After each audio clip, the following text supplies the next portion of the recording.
Olá, tudo bem com você? Aqui é o pastor Paulo Oni, sejam muito bem-vindos a mais um episódio de 1CPD. Um capítulo por dia, a sua porção diária de leitura e reflexão da Palavra de Deus.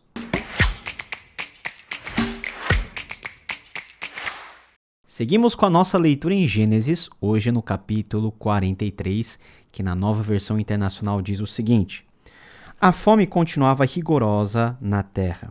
Assim, quando acabou todo o trigo que os filhos de Jacó tinham trazido do Egito, seu pai lhes disse: Voltem e comprem um pouco mais de comida para nós. Mas Judá lhe disse: O homem nos advertiu severamente: Não voltem à minha presença, a não ser que tragam seu irmão. Se enviares o nosso irmão conosco, desceremos e compraremos comida para ti. Mas se não enviares conosco, não iremos, porque foi assim que o homem falou. Não voltem à minha presença, a não ser que tragam o seu irmão.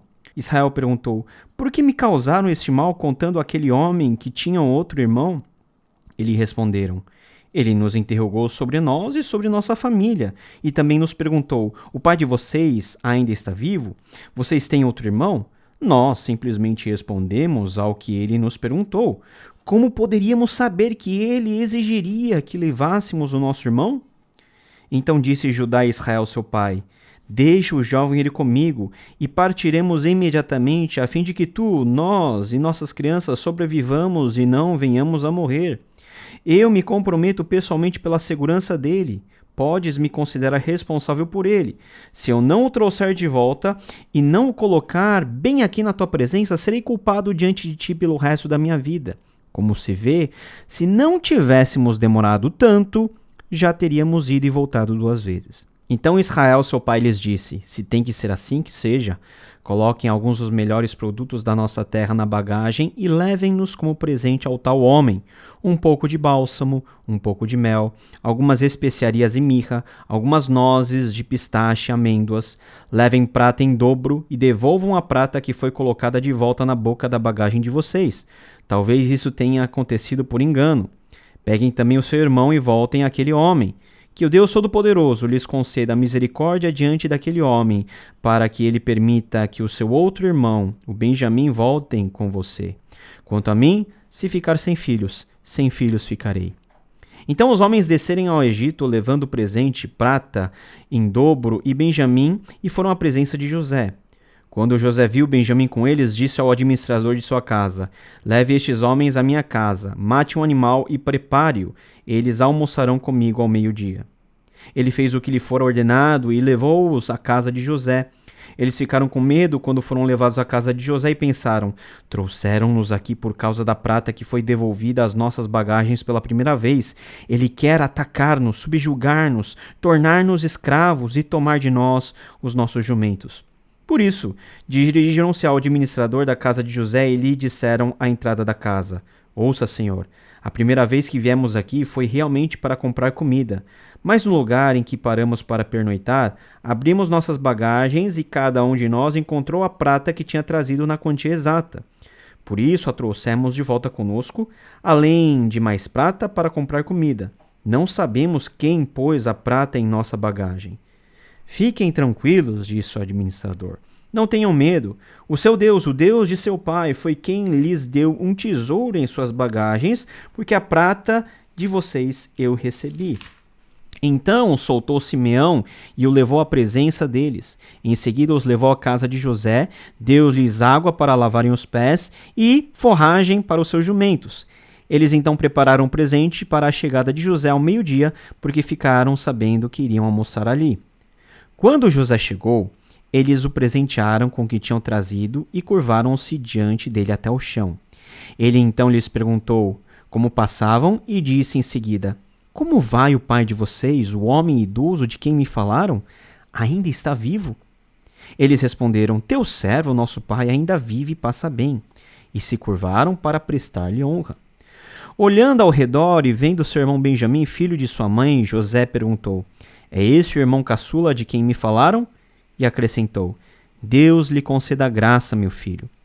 Profundamente emocionado por causa de seu irmão, José apressou-se em sair à procura de um lugar para chorar, e entrando em seu quarto, chorou. Depois de lavar o rosto, saiu e, controlando-se, disse: sirvam a comida. Serviram a ele em separado dos seus irmãos e também os egípcios que comiam com ele, porque os egípcios não podiam comer com os hebreus, pois isso era sacrilégio para eles. Seus irmãos foram colocados à mesa perante dele por ordem de idade do mais velho ao mais moço e olhavam perplexos uns para os outros. Então lhe serviram de comida da mesa de José, e a porção de Benjamim era 5 vezes maior que a dos outros. Eles festejaram e beberam à vontade. A narrativa começa com mais um relato da seca e da fome. A fome não havia melhorado e, passados alguns meses dos filhos de Jacó terem retornado do Egito como eles retornaram, Jacó ainda não havia tomado a decisão de liberar Benjamim para que os irmãos fossem ao Egito e resgatassem Simeão. Rúben tinha dito o seguinte: olha, eu vou me responsabilizar e você pode inclusive matar os meus filhos se eu não trouxer Benjamim, mas parece que aquilo que Rúben disse a Jacó não foi algo que Jacó ficou tão seguro assim de confiar. Depois desse tempo, e quando pela segunda vez a comida acabou, Judá, que é um filho importante dentro de toda a história do Antigo Testamento, ele vai e confronta o pai. Olha, a comida acabou, nós vamos ter que voltar ao Egito, mas nós não podemos voltar lá sem o Benjamim. Se não for para levar o Benjamim, é melhor nós nem irmos, porque o governador nos avisou que nós deveríamos ir apenas e tão somente com o Benjamim. Diante de toda aquela pressão e diante de um pedido de Judá, olha, eu vou me responsabilizar por ele, por Benjamim. E se algo acontecer com Benjamim, eu vou ser culpado diante de você por toda a vida. Então, libera o Benjamim para que nós possamos ir. Israel, aí sim, depois de alguns meses, ele consente em liberar Benjamim e fazer com que todos os seus filhos voltem. Voltem também para devolver aquela quantia de prata que cada um encontrou na sua bagagem, para que o governador do Egito não desconfiasse ou não pensasse que eles eram meramente ladrões. Israel, então, manda vários presentes para o governador do Egito, mal sabia ele que era o seu próprio filho José, pegam Benjamim e todos os irmãos de José, os 11, vão e descem para o Egito.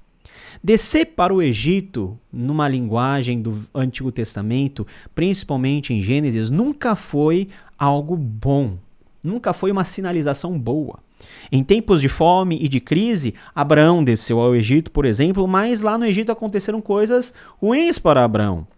Aqui é o contrário que nós vemos. Mesmo que o contexto não seja um contexto tão agradável para os irmãos de José, para José, mas o fato deles voltarem para o Egito era a providência de Deus, por meio de José, de poupá-los da seca e da morte pela fome.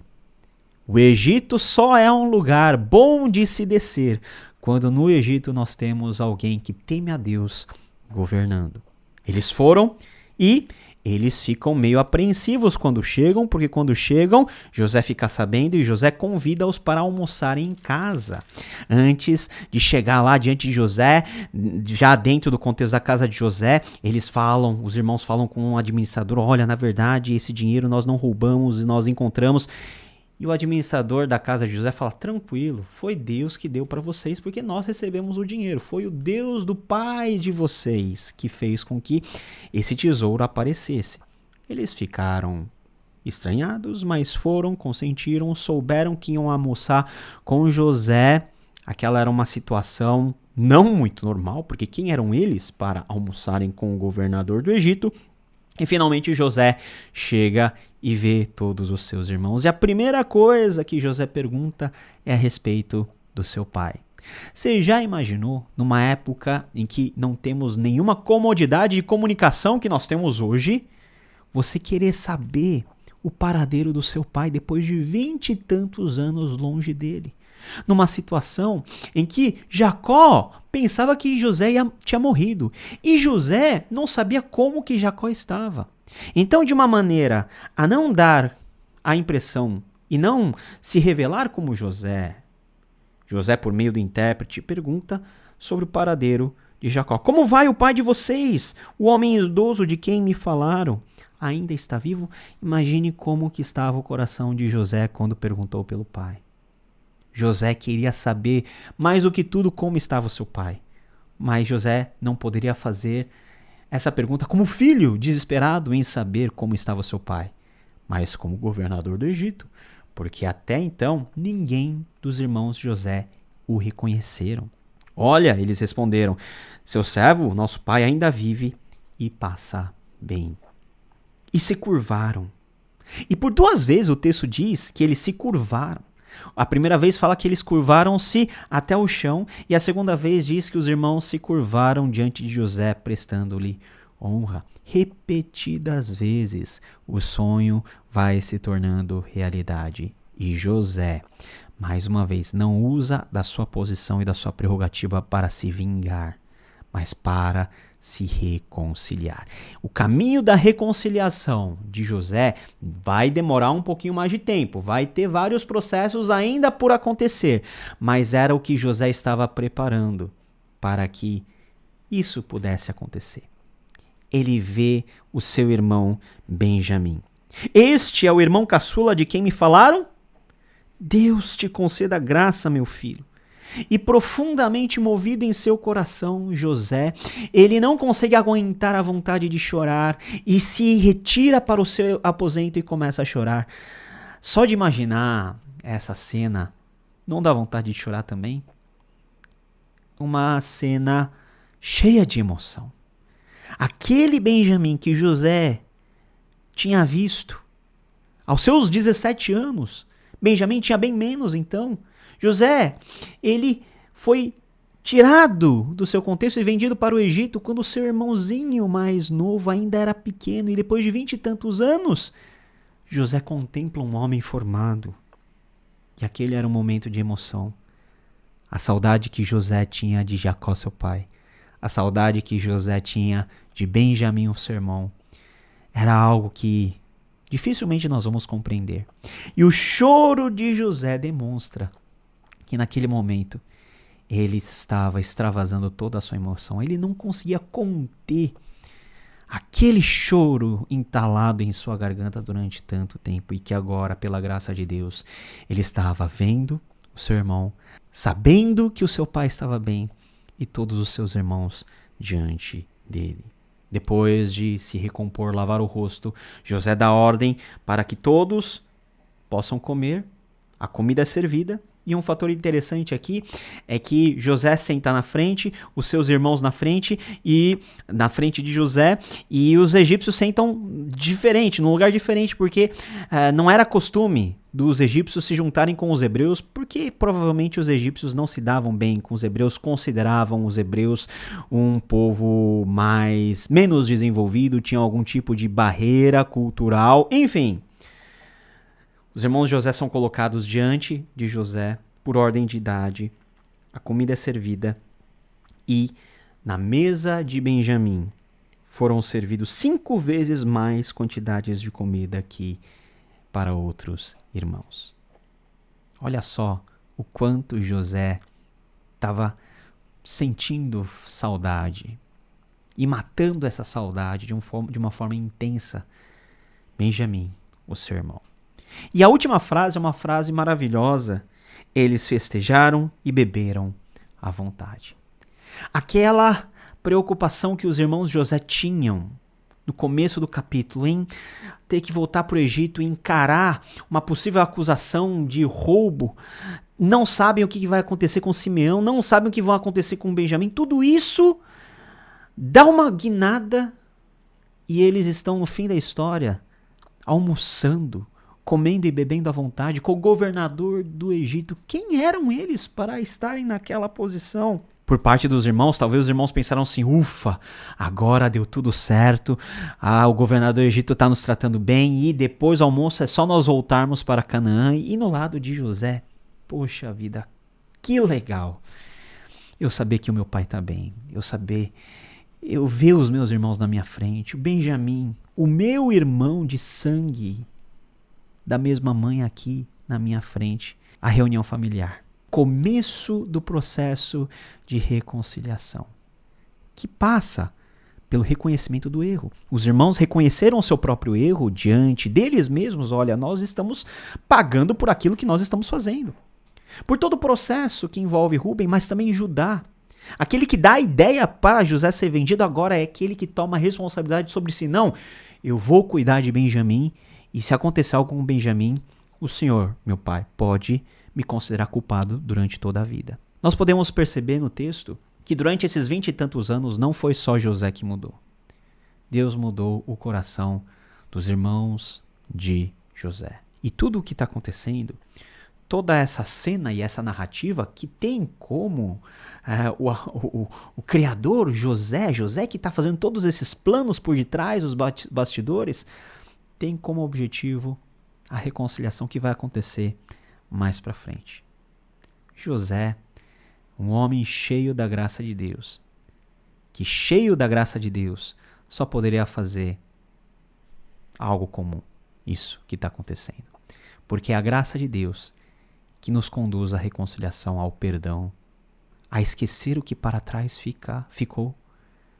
Quando nós somos cheios da graça de Deus e quando Jesus Cristo habita de forma abundante em nossas vidas, aquilo que Jesus Cristo ele mesmo fez, que era perdoar até mesmo os seus algozes, estender a sua mão de graça até aquele discípulo que o negou, é a graça que age também em nós, para que nós possamos viver não somente pela graça, mas vivendo essa graça no meio das nossas conturbadas relações interpessoais, familiares, de igreja, aonde nós estivermos. Nós somos chamados a sermos emissários dessa graça, graça de restauração. Eles festejaram e beberam à vontade. É o começo da história, da linda história de restauração e de perdão, que vai continuar nos próximos capítulos. E nos vemos então nesses próximos capítulos, querendo Deus. Deus te abençoe. Tchau, tchau.